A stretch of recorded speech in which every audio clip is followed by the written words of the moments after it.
আচ্ছা আচ্ছা, alpha particles এর ব্যাপারটা আমাদের তাহলে ডিসকাশন হলো। এরপর আলফা পার্টিকেলের এমিশনের একটা অ্যাপ্লিকেশন দিন। Application of alpha emission. Alpha এমিশনের একটা চমৎকার অ্যাপ্লিকেশন আছে স্মোক ডিটেক্টরস। স্মোক ডিটেক্টরসে দুটো প্লেট থাকে, আমি একটা ডায়াগ্রাম এঁকে দেখাচ্ছি। দুটো প্লেট থাকে জাস্ট লাইক দিস। দুটো প্লেটের মধ্যে একটা গ্যাপ থাকে, এখানে একটা গ্যাপ আছে। দুটো প্লেটকে সামান্য ডিস্টেন্সে রাখা আছে। নিচের প্লেটটাতে একটা রেডিও অ্যাক্টিভ স্যাম্পল রাখা হবে, যেখান থেকে আলফা পার্টিকেলস বেরোবে। এবার এই দুটো প্লেটকে একটা রেজিস্ট্যান্স এবং একটা ব্যাটারি দিয়ে কানেকশন করে দেওয়া হবে। নর্মাল অবস্থায় যখন ঘরে স্মোকের কোনো ব্যাপার নেই, তখন এর মাঝখানে এয়ার মলিকিউলস আছে। যে আলফাগুলো বেরোবে এই রেডিও অ্যাক্টিভ স্যাম্পল থেকে, সেই আলফাগুলোর সঙ্গে এয়ার মলিকিউলস এর কলিশন হবে এবং এয়ার মলিকিউলস গুলো, বাতাসের অণুগুলো আলফার ধাক্কায় আয়োনাইজড হয়ে যাবে, পজিটিভ নেগেটিভ আয়ন্স তৈরি করে। দুটো প্লেট ব্যাটারির সঙ্গে কানেক্টেড থাকায় একটা পজিটিভ একটা নেগেটিভ, তারা আয়ন্স গুলোকে অ্যাট্রাক্ট করে।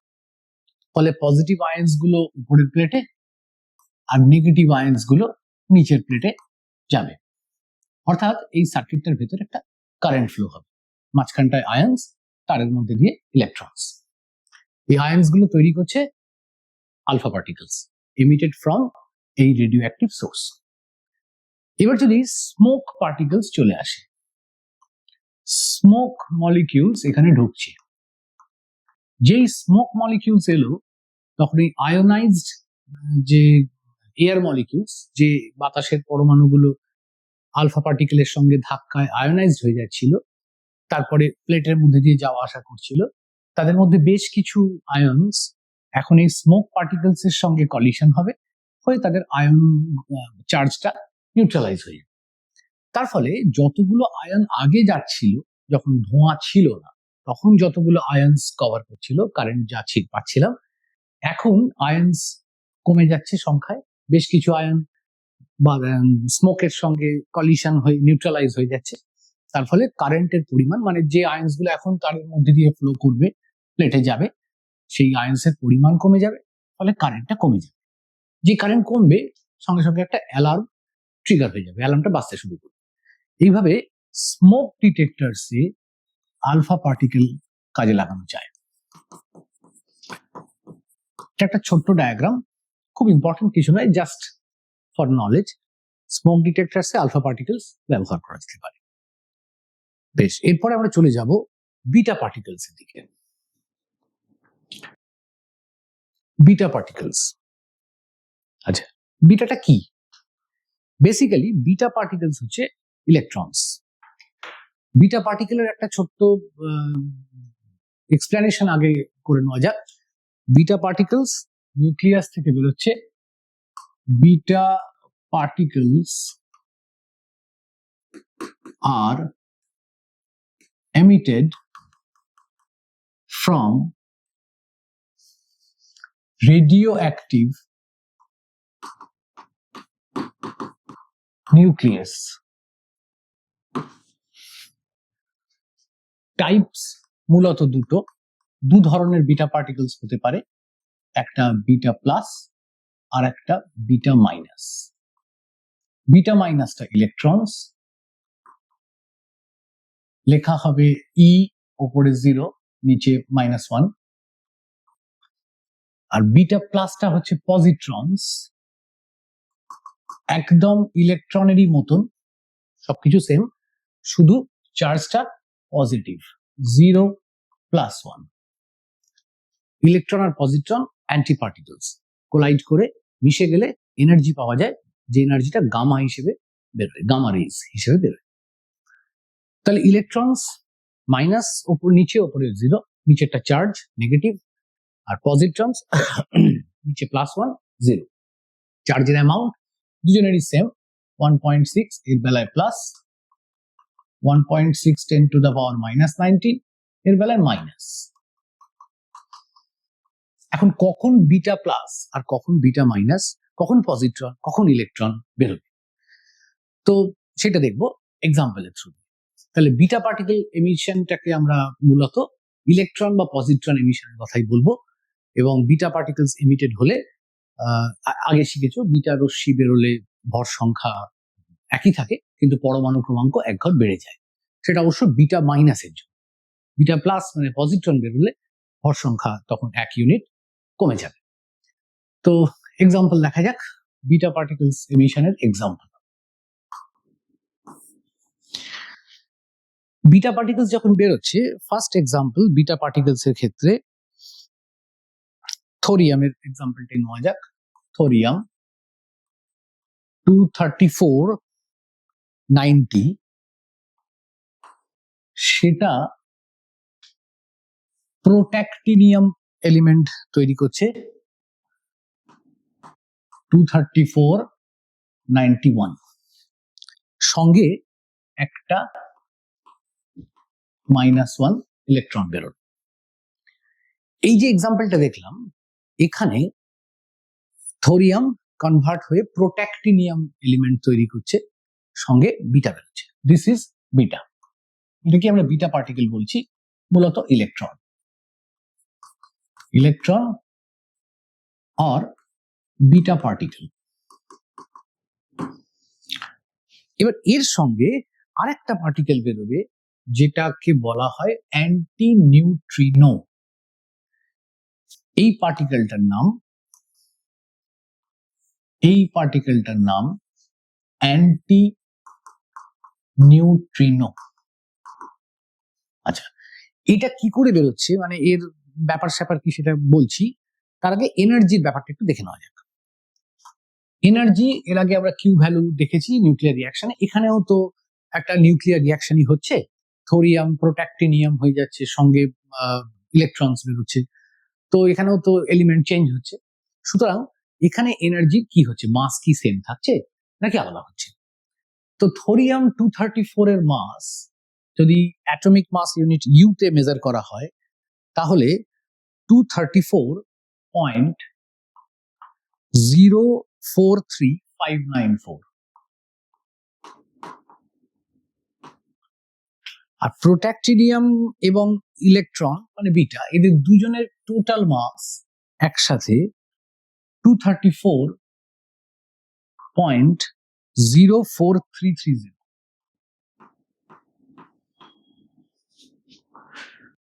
এই গেল টোটাল মাসের ব্যাপার। লক্ষ্য করো, টোটাল মাস আগে কিন্তু সামান্য বেশি পরের থেকে, 0435940 04330, অর্থাৎ মাস খানিকটা এনার্জিতে কনভার্ট হয়ে গেল। এই মাস দুটোর মধ্যে ডিফারেন্স 0.000294 ইউ, যেটাকে এনার্জিতে নিয়ে গেলে 0.27 MeV। এখন এই এনার্জিটা কার, মানে এই এনার্জিটা কিভাবে পাবো? এই এনার্জিটা আলফা পার্টিকেলের বেলায় যেরকম দেখছিলাম, যখন আলফা তৈরি হচ্ছে তখন বেশ কিছুটা এনার্জিও রিলিজ হচ্ছে, যে এনার্জিটা আলফা পার্টিকেলও পাচ্ছে, সঙ্গে অন্য ডটার নিউক্লিয়াস যা তৈরি হচ্ছে তারাও পাচ্ছে। আলফা পার্টিকেল বেশিরভাগটা পাচ্ছে, অন্য এলিমেন্ট কম পাচ্ছে। এখানেও তাই 0.27 MeV প্রায় সবটাই বিটা পার্টিকেলস পাবে, আর সঙ্গে প্রোট্যাক্টিনিয়াম সামান্য পাবে, কিন্তু এনার্জির পুরোটা বিটা পার্টিকেলস পাবে না। যদি আমি এনার্জির কনজারভেশন দিয়ে দেখি, তাহলে দেখা যাবে যে টোটাল যা এনার্জিটা তৈরি হচ্ছে তার অবশ্যই মেজরিটি শেয়ার ইলেকট্রন ও বিটা পার্টিকেলস পাচ্ছে, কিছুটা প্রোট্যাক্টিনিয়ামও পাচ্ছে যে কিনা ডটার নিউক্লিয়াস, কিন্তু আরো কিছুটা এনার্জি থেকে যাচ্ছে।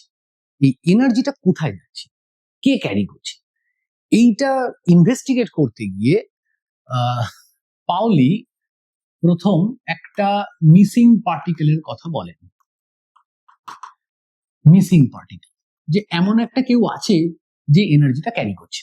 এটা দুজন তো আছেই, বিটা তো আছেই, সঙ্গে প্রোট্যাক্টিনিয়াম বা অন্য ডটার নিউক্লিয়াস যেই হবে সেটা তো আছেই, কিন্তু পুরোপুরি এনার্জিটা এদের দুজনের মধ্যে ডিস্ট্রিবিউট হচ্ছে না।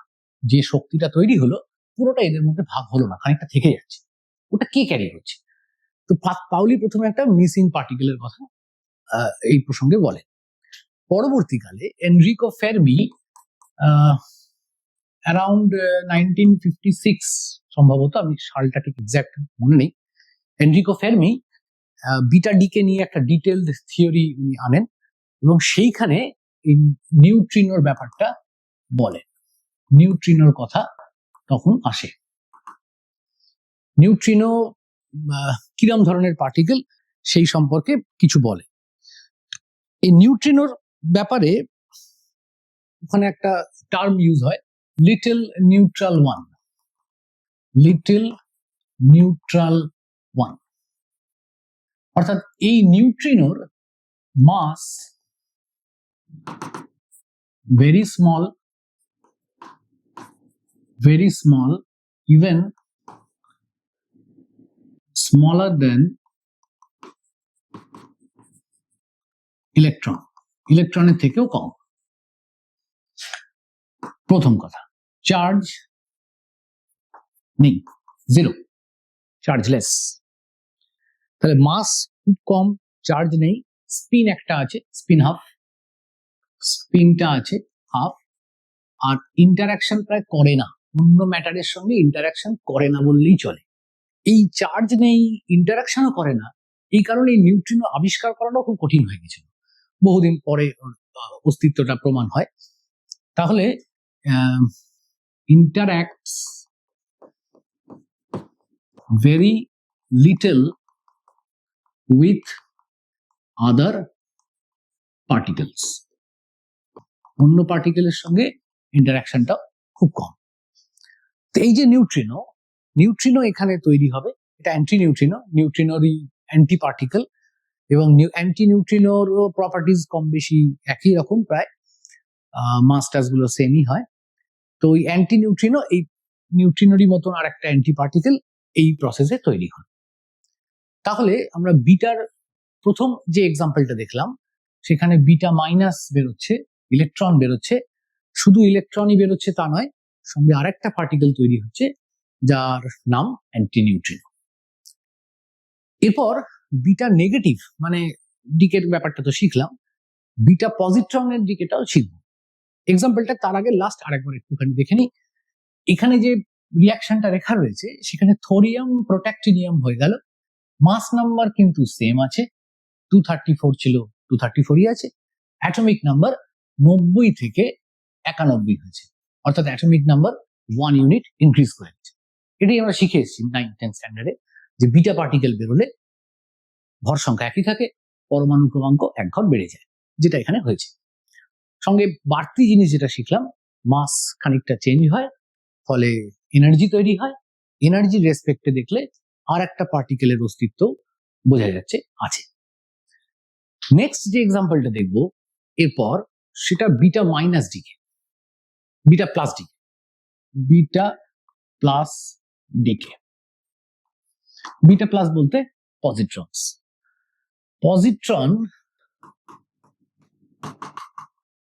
পজিট্রনকে আমি এরকম ভাবতে পারি, পজিটিভলি চার্জড ইলেকট্রন, মানে ইলেকট্রনেরই মতন একদম সবকিছু, মাসটাস এক, চার্জের ভ্যালুটাও এক, কিন্তু চার্জটা পজিটিভ। আমি একটা নিউক্লিয়ার রিয়াকশন লিখে দেখাচ্ছি, যে রিয়াকশনে বিটা প্লাস ডিকেটা পরিষ্কার বোঝা যাবে। নাইট্রোজেন 12N7, নাইট্রোজেনের একটা আইসোটোপ, এটা কার্বন হয়ে গেল 12C6, সঙ্গে তৈরি হলো একটা পজিট্রন আর নিউট্রিনো। এই পার্টিকেলটার নাম নিউট্রিনো।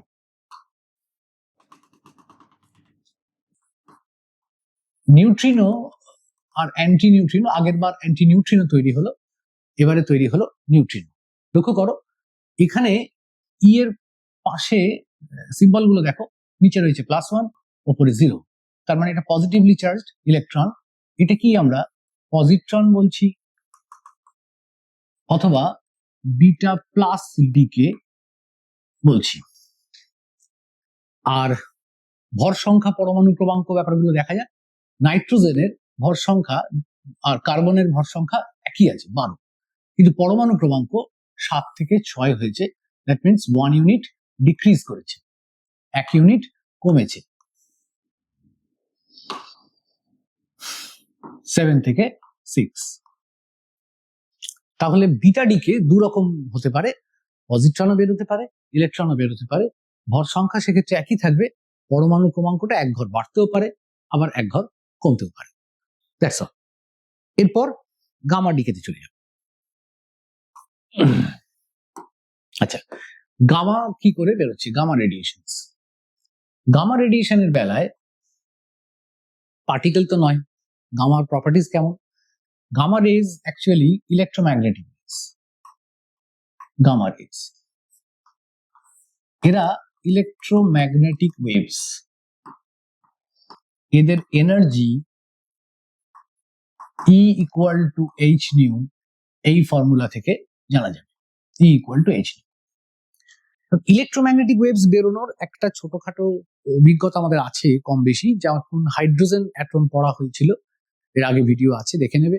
হাইড্রোজেন অ্যাটমে আমরা স্পেকট্রাম নিয়ে আলোচনা করেছি। সেখানে দেখেছি যে যখন বিভিন্ন এনার্জি লেভেলের মধ্যে ইলেকট্রনের ট্রানজিশন হয়, ইলেকট্রন যখন হায়ার এনার্জি থেকে লোয়ার এনার্জিতে নামে, তখন সে ইলেকট্রোম্যাগনেটিক ওয়েভস রিলিজ করে, এবং ইলেকট্রোম্যাগনেটিক ওয়েভস বেরোনোর ক্ষেত্রে ইলেকট্রন ট্রানজিশন, ইলেকট্রন যদি উচ্চতর শক্তি স্তর থেকে নিম্নতর শক্তি স্তরে নেমে আসে, তাহলে বাড়তি এনার্জিটা তড়িৎ চুম্বকীয় তরঙ্গের আকারে ছেড়ে দেয়।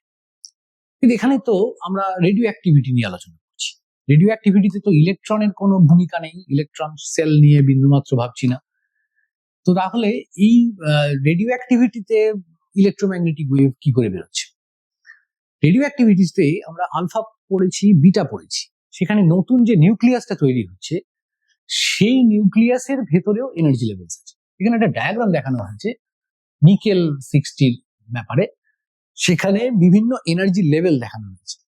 এনার্জি লেভেলগুলোর এনার্জি পাশে পাশে লেখা রয়েছে। এটা গ্রাউন্ড স্টেট, এটা ফার্স্ট এক্সাইটেড স্টেট, এটা সেকেন্ড এক্সাইটেড স্টেট, থার্ড, এটা ফোর্থ, এটসেট্রা, সো অন। এবং প্রত্যেকটার এনার্জি এখানে পাশে পাশে লেখা রয়েছে। লক্ষ্য করো, এগুলো কিন্তু nuclear energy levels, nuclear excitation energy. Y অ্যাক্সিসটা খেয়াল করো। তার মানে নিউক্লিয়াসেরও বিভিন্ন এনার্জি লেভেল আছে। যেমন ইলেকট্রনের আছে, সেরকম নিউক্লিয়াসেরও আছে। ইলেকট্রনের ক্ষেত্রে জিনিসটা বুঝতে সুবিধা হয়, ইলেকট্রনের বিভিন্ন কক্ষপথ থাকে, আমরা কক্ষপথগুলোকে এক একটা এনার্জি লেভেল বলে ভেবে নিতে পারি, কিন্তু নিউক্লিয়াসেরও আছে। এখন এই আলফা বিটা বেরোনোর পর যে নিউক্লিয়াস গুলো তৈরি হচ্ছে, সেই নিউক্লিয়াস সবসময় তার এনার্জিটা গ্রাউন্ড স্টেটে থাকে না, হায়ার কোনো স্টেটে থাকে। যদি সেই হায়ার স্টেট থেকে লোয়ার স্টেটে সে নামে, উচ্চতর শক্তি স্তর থেকে নিম্নতর শক্তি স্তরে, তাহলে সে কিছু তরঙ্গ ছাড়ে, যেটা তড়িৎ চুম্বকীয় তরঙ্গ, এবং তারই নাম গামা রেজ। এবার প্রশ্ন হলো, গামা রেজ বেরোবে না ভিজিবল লাইট বেরোবে না আল্ট্রাভায়োলেট বেরোবে, কোন রে বেরোবে, এটা কি করে কনফার্ম হবে? নির্ভর করছে এনার্জি। গামা রের এনার্জি সবচেয়ে বেশি হয়। নিউক্লিয়ার এনার্জি লেভেলগুলো, নিউক্লিয়াসের যে এনার্জি লেভেল, পাশের এনার্জি গুলো লক্ষ্য করো, যথেষ্ট হাই ভ্যালু। যদি আমি এগুলোকে এমইভি তে কনভার্ট করি, যেমন প্রথমটা, তাতে রয়েছে 133.250 কেইভি, তিনটে ঘর পয়েন্ট সরিয়ে দিলে এটা 133.25 এমইভি। পরেরটা 215.880 এমইভি। দ্যাট মিনস ইলেকট্রনের মানে তুলনায় নিউক্লিয়াসের এনার্জি লেভেলগুলোর মধ্যে গ্যাপ কিন্তু অনেক বেশি, এনার্জির পরিমাণটা অনেক বেশি। ইলেকট্রনে কত ছিল? 13.6 ইভি, 3.4 ইভি, আর এখানে এমইভি 10⁶। তাহলে এনার্জি যেহেতু অনেক বেশি, সুতরাং একটা স্টেট থেকে আরেকটা স্টেটে নামলে অনেক বেশি এনার্জি ছাড়বে। বেশি এনার্জি রেখে হয় গামা রেজ হয়, বা ভিজিবল লাইট তো হয় না। ভিজিবল লাইটের বেলায় এনার্জিটা ইলেকট্রন ভোল্ট রেঞ্জে আসে। তো গামা রেজের ক্ষেত্রে মূল বিষয়টা তাহলে এরকম দাঁড়ালো, if the daughter nucleus formed due to alpha or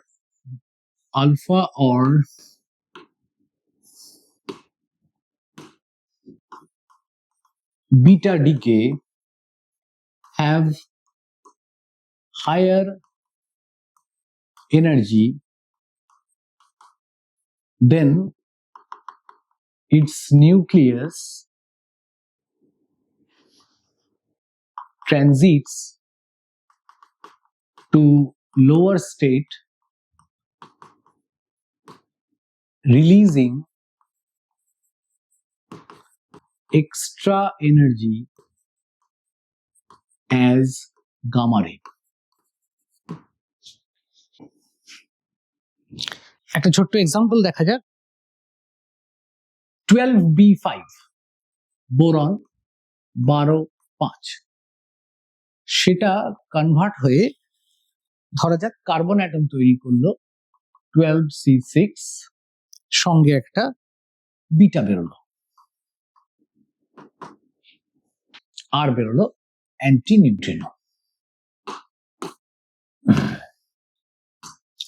এই যে কার্বনটা বেরোলো এর এনার্জিটা কিন্তু গ্রাউন্ড স্টেটে নেই, এই কার্বন নিউক্লিয়াসের এনার্জি হায়ার স্টেটে আছে। ফলে এই কার্বন যখন 12c6 কার্বন, আমি পার্টিকুলারলি এই অ্যাটমটার দিকে লক্ষ্য রাখছি, এটাই ডটার নিউক্লিয়াস। এবার এই ডটার নিউক্লিয়াস যেটা তৈরি হয়েছে বিটা বেরোনোর সময় বোরন কার্বনে কনভার্ট হয়েছে, একটা বিটা পার্টিকেল বেরিয়েছে, সঙ্গে একটা কার্বন তৈরি হয়েছে। কার্বনের নিউক্লিয়াসের এনার্জিটা বেশি, অর্থাৎ নিউক্লিয়াসটা গ্রাউন্ড স্টেটে নেই, হায়ার কোনো স্টেটে আছে।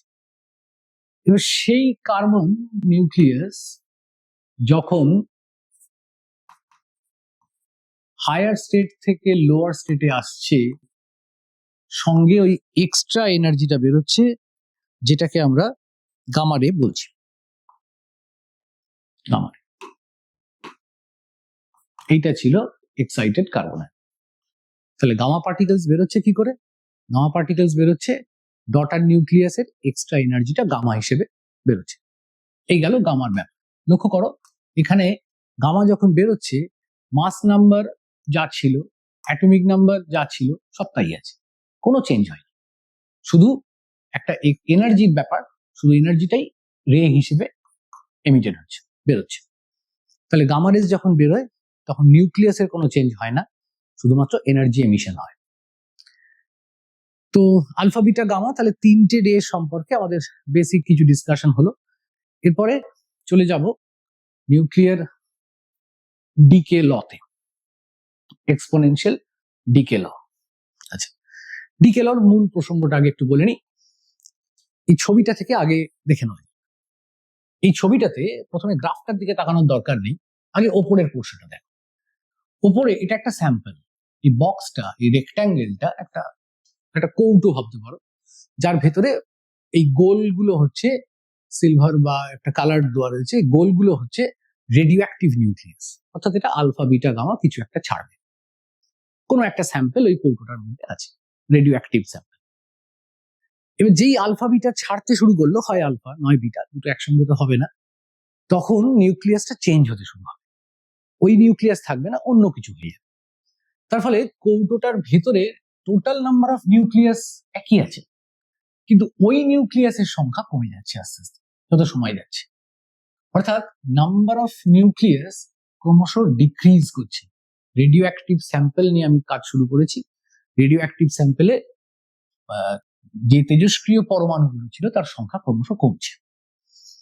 তো এইটা কিভাবে করছে তার একটা গ্রাফ এখানে দেখিয়েছে। গ্রাফটা কেন এরকম হলো, বেঁকা কেন হলো, এক্স অ্যাক্সিস কে টাচ কি করবে না করবে না, এগুলো আমরা ইকুয়েশনটা তৈরি করার পরে জেনে যাব।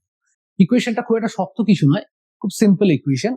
ধরে নিচ্ছি যে শুরুতে নাম্বার অফ পার্টিকেলস, এই সংখ্যাটা কৌটোটার মধ্যে টোটাল নাম্বার অফ পার্টিকেলস ছিল n0। তাহলে n0টা হচ্ছে number of particles initially. Initially মানে টাইম তখন 0 শুরু হচ্ছে। এবার যত সময় যাচ্ছে পরমাণুর সংখ্যা ক্রমশ কমছে, গ্র্যাজুয়ালি ডিক্রিজ হচ্ছে। টি সময় পরে পার্টিকেল হয়ে গেল এন। এনটা হচ্ছে number of particle after time T, T সময় পরে।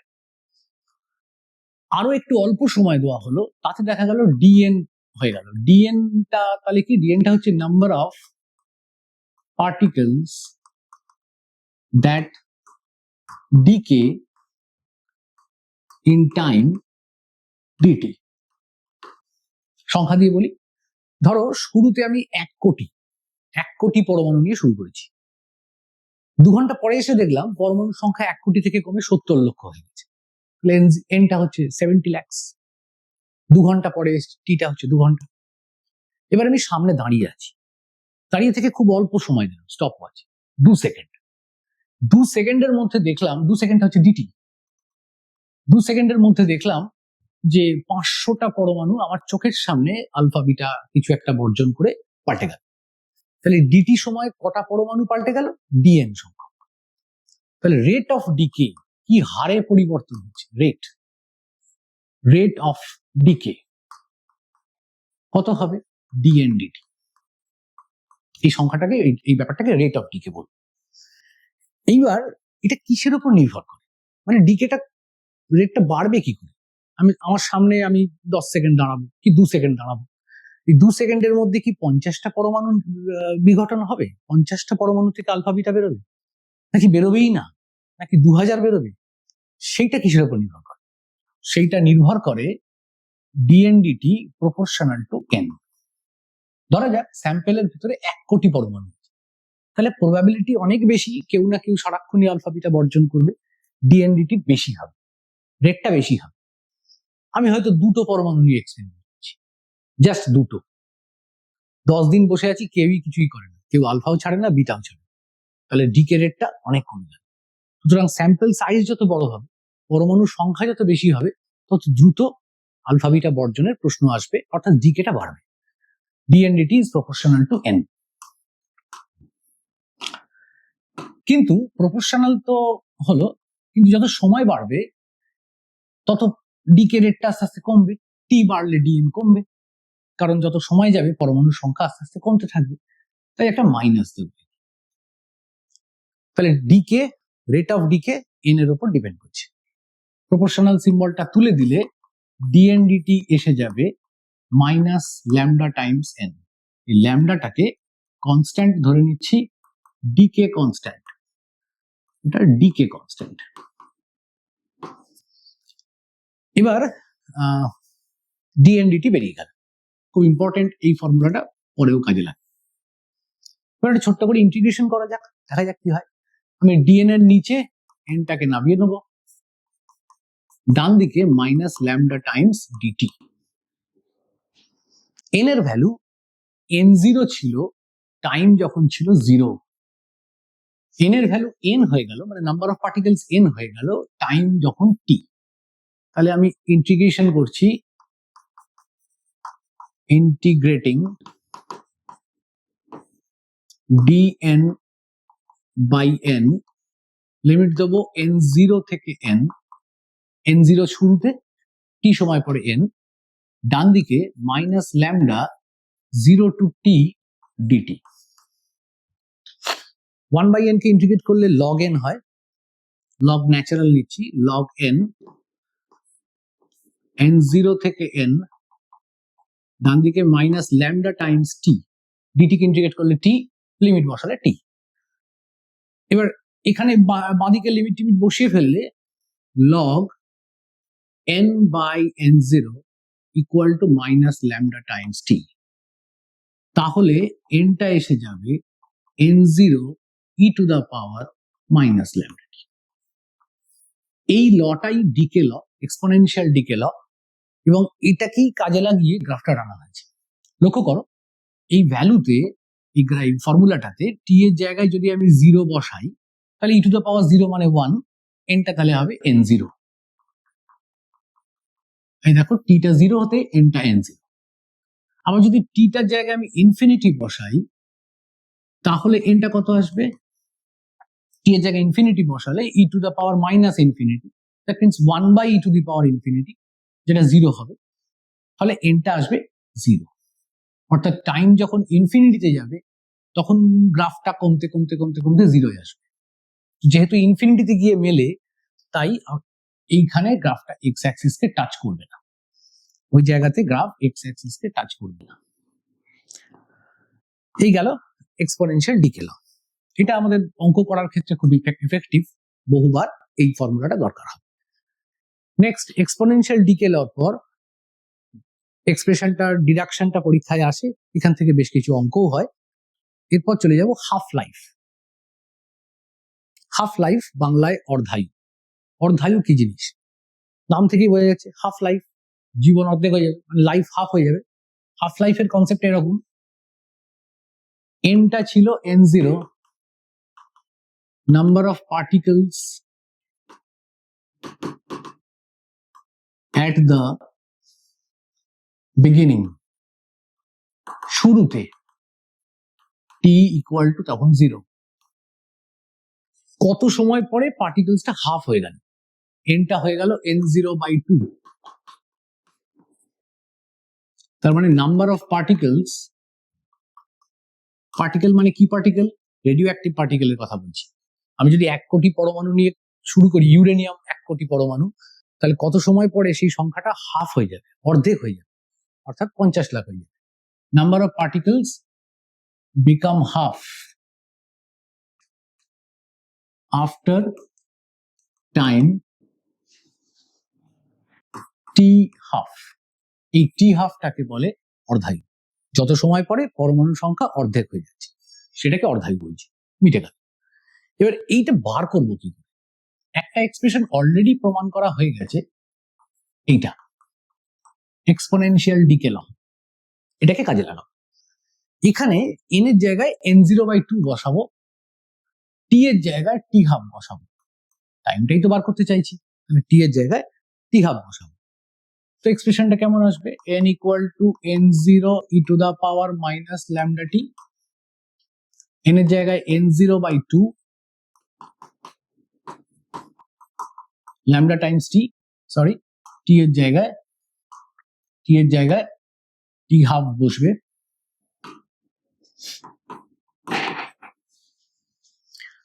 দুপাশ থেকে n0টা ক্যান্সেল হয়ে গেল, 2 to the power minus 1 e to the power minus lambda times t half. Taking log on both side,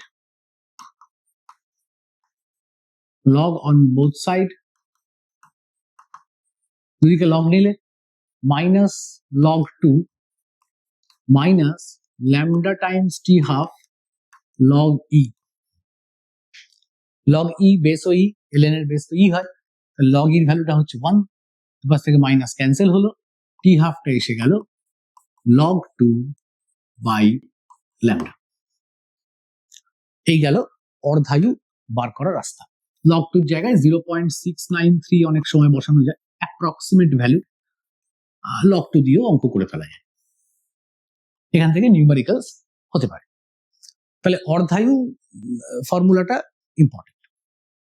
আচ্ছা, এরপর এখানে একটা চার্ট রয়েছে, দেখো এখানে কিছু এলিমেন্টের নাম লেখা আছে, যেটা প্যারেন্টার ডিকে হয়ে কি হয় সেটা দেখিয়েছে, মানে কার্বন 14 ডিকে হয়ে নাইট্রোজেন হচ্ছে, বা অ্যালুমিনিয়াম থেকে ম্যাগনেসিয়াম, আয়োডিন থেকে জেনন, ইউরেনিয়াম থেকে লেড, প্রত্যেকটা পরিবর্তনের সময় আলফা বিটা রেজ বেরোবে।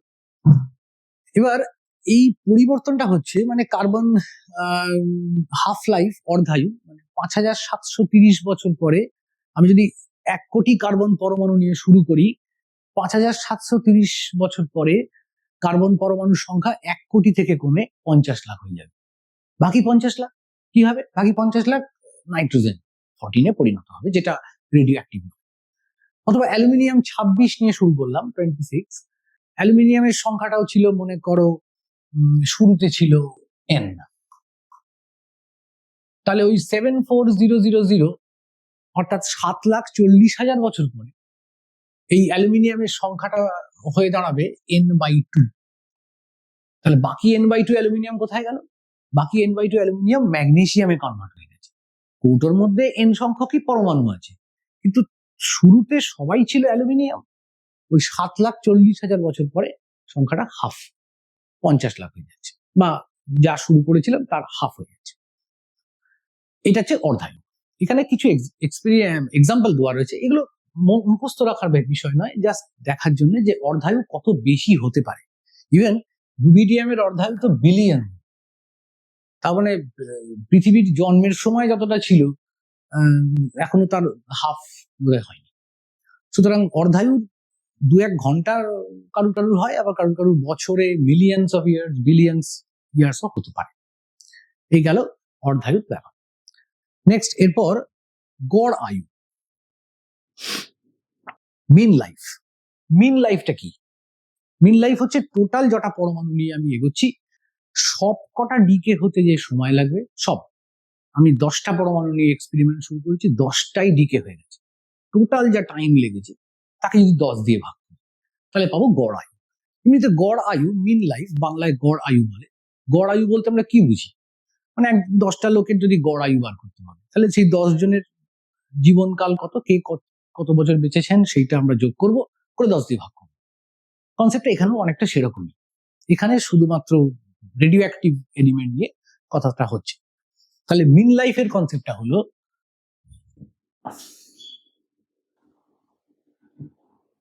n সংখ্যক,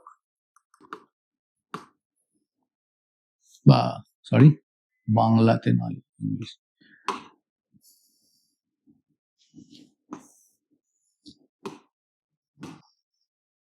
if we consider n number of radioactive elements বা radioactive atoms, then mean life is total time taken by all of them to decay divided by total number of atoms, যেটা এখানে n। তাহলে n খানা পরমাণু নিয়ে আমি যদি শুরু করি, সবাই ডিকে হতে কিছু না কিছু আলফা বিটা ছেড়ে ডিকে হয়ে গেল, বিঘটিত হলো, তাতে যা সময় লাগবে ডিভাইডেড বাই n দিয়ে ভাগ করলে গড় আয়ু পাবো। এবার এই যে গড় আয়ুর কনসেপ্টটায় আসছে টি অ্যাভারেজ, এটা ক্যালকুলেট করবো কি করে? মোটামুটি দেখা যায় যে গড় আয়ুকে আমরা আরেকরকম ভাবে ডিফাইন করতে পারি, যে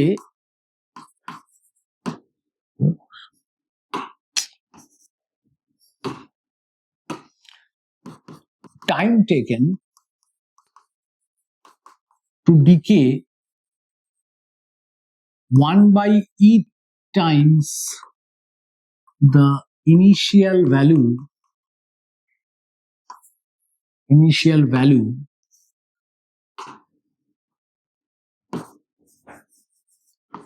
is same as average life. মানে n number of n0 number of particles যদি শুরুতে থেকে থাকে ইনিশিয়াল, n0/e হতে যে সময় লাগবে, এই এতগুলো পার্টিকেল হতে যে সময় লাগবে, time taken to have this number of particles, সেটাও গড় আয়ুর সঙ্গে সমান। তো সেটা কি করে বার করবো? টি অ্যাভারেজটা তাহলে কি করে ক্যালকুলেট করবো? n equal to n0 e to the power minus lambda t দিয়ে শুরু করি। n এর জায়গায় n0/e বসাবো, দুপাশ থেকে n0 ক্যান্সেল হয়ে গেল,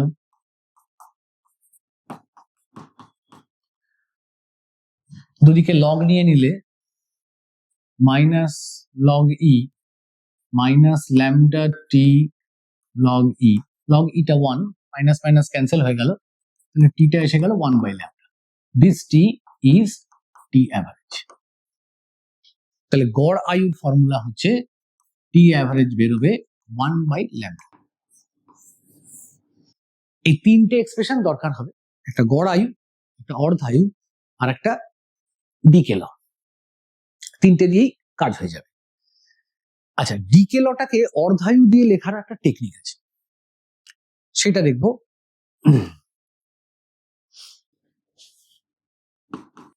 decay law in terms of half life কেমন, সেটা মূলত কি দেখতে চাইছি? ধরা যাক n0 নাম্বার অফ পার্টিকেলস শুরুতে আছে। n0 হচ্ছে number of initial particles. after time t number of particles become n। এবার এই যে টি সময় পরে n হয়ে গেল, পরমাণু সংখ্যাটা কমে, এই যে টাইম টি, এটা অর্ধায়ুর কত গুণ? লেট এই time T is n Times T half. n Times T half মানে অর্ধায়ুটা হয়তো 5 বছর, আর আমি জানতে চাইছি যে 15 বছর পরে কত হতে চাইছি। তার মানে যে সময়টা জানতে চাইছি সেটা অর্ধায়ুর 3 গুণ। 5কে 3 দিয়ে গুণ করলে 15 হয়, 3 গুণ। সবসময় অবশ্য এনটা পূর্ণ সংখ্যাই হবে তার কোনো মানে নেই, ফ্র্যাকশন হতে পারে। একটা অঙ্ক করবো ফ্র্যাকশন দিয়ে। এবার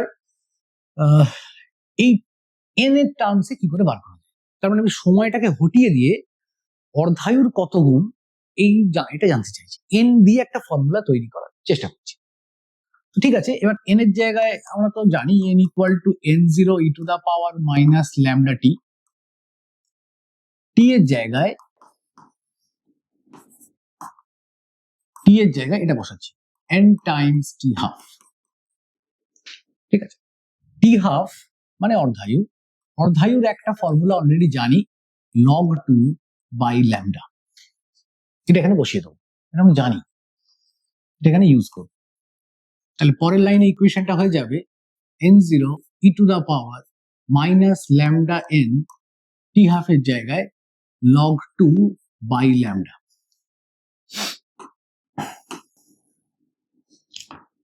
আচ্ছা, দুপাশ থেকে ওপর নিচে ল্যামডাটা কেটে যাচ্ছে, তাহলে ইকুয়াল টু হয়ে গেল n0 e to the power, মাইনাস এনটাকে লগ এর পাওয়ারে তুলে দিচ্ছি, log 2 to the power minus n। n equal to left সাইডে n আছে, ই আর লগ ক্যান্সেল হয়ে গেল।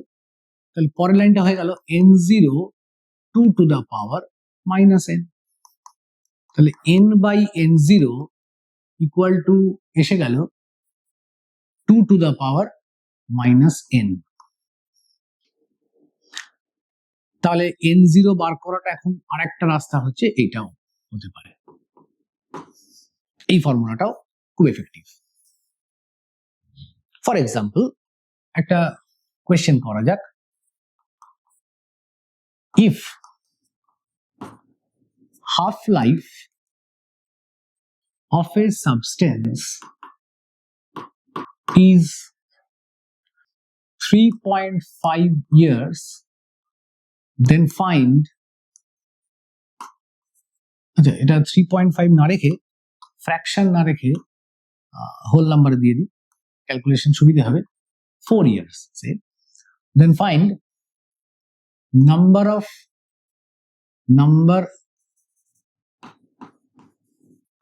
of particles that will remain after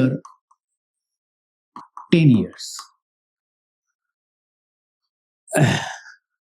কতগুলো পার্টিকেল থাকবে? আচ্ছা, ইনিশিয়াল পার্টিকেল সংখ্যাটা, let number of particles initially was 10 to the power 5। এতগুলো particle নিয়ে শুরু করছি, তাহলে শুরুতে আমার 10 টু দ্য পাওয়ার 5। আচ্ছা, এই অঙ্কটা দুটো প্রসেসে করা যায়, এটা দিয়ে করা যায় অথবা এক্সপোনেনশিয়াল ডিকে ল দিয়েও করা যায়। প্রথমে এটা দিয়ে প্রথমে আমাকে তাহলে কি বার করতে হচ্ছে যে find the number of particles, এনটা বার করতে হবে। কি কি দেওয়া আছে? n0টা দেওয়া আছে, n0 কত দেওয়া আছে? 10 to the power 5। Half life কত দেওয়া আছে? 5 বছর, 4 বছর, 4 ইয়ার্স। আমাকে কত সময় পরে নাম্বার অফ পার্টিকেলস বার করতে হবে? আমাকে বার করতে হবে 10 বছর। ঠিক আছে, তাহলে এনটা কত? What is an? এন কাকে ধরেছিলাম? এই ফর্মুলাটা ডিরাইভ করার সময় আমরা এন ধরেছিলাম এইখানে, এনটা actually small T by T half. Small টিটা কত? 10, টি হাফটা 4, 2.5 ফ্র্যাকশন এলো, কোনো সমস্যা নেই, ফ্র্যাকশন আসতেই পারে। তাহলে এবার এনটা কি করে বার করবো? এনটা হবে n0 times 2 to the power minus n। n0টা হচ্ছে 10 to the power 5, 2 to the power minus n এর জায়গায় 2.5। That means 10 to the power 5 divided by 2 to the power 2.5। এই ক্যালকুলেশনটা করলে নাম্বার অফ পার্টিকেলস বেরিয়ে যাবে। এটা একটা প্রসেস। আবার ডিকে ল দিয়ে অঙ্কটা করা যেত, ডিকে ল দিয়ে করলে একটু বড় হবে। যদি এনটা ফ্র্যাকশনে না আসে, সব অঙ্কে তো আসে না, যদি না আসে তাহলে এই প্রসেসে অঙ্কটা করা অনেক ইজি হয়, সহজে বার করতে হবে। যদি এনটা কোনো পূর্ণ সংখ্যা 3, 4, 5 তাহলে ইজিলি হয়ে যাবে। ফ্র্যাকশন এলে একটু সমস্যা হবে। ডিকে ল দিয়ে করলেও ফ্র্যাকশন থাকলে এক্সপোনেনশিয়াল ল দিয়ে মানে n equal to n0 e to the power minus lambda T, এইটা দিয়েও যদি আমি করতাম কাজটা, তাহলেও কিন্তু একই রকম একটা ক্যালকুলেশনের লাস্টের দিকে এরকম একটা ফ্র্যাকশন আসবে। তো গেল।